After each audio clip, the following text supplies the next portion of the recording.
Hello guys, তো আমি Arsenal খুলে ডাব্লিউএমটা নিয়ে নিলাম। তো দেখি এখন এনিমি কোথায়। আমি দিক দিয়ে ঘুরতেছিলাম। তো আমার টিমমেটটা এখানে এলো, তার সাহস পেলাম আমি একটু এগিয়ে দিয়ে এনিমিটা গাড়িটা ফাটালাম। দেখি এনিমি এখানে কোথাও নেই। তো সামনের দিকে যাচ্ছিলাম, মনে করছি কোনো এনিমি নেই। তাই এখান দিয়ে যে সামনে একটা এনিমি, তাই এটাকে শুট লাগাতেই পারলাম না।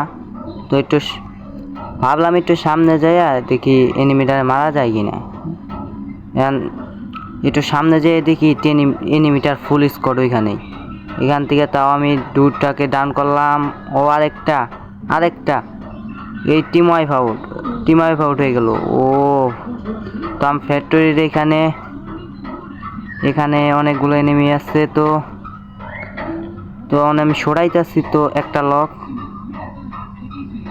ক্লিয়ার ও আরেকটা শট। তো এখান থেকে এম পাওয়া যাচ্ছে না, আমি একটু এগিয়ে যাইতেছিলাম। এই সাইড থেকে ছুটাইতে আছে। তো এটাকে শুট দিতে গেলাম আর আমাদের প্লেয়ার থেকে লক করে দিল। 130 খাইছে। তো সামনের দিকে এগিয়ে যাচ্ছিলাম, আমাদের টিমমেট ফুল শেষ। এমজিএল মারছে, তো আমিও শেষ হয়ে গেলাম। ও মেরে দিল।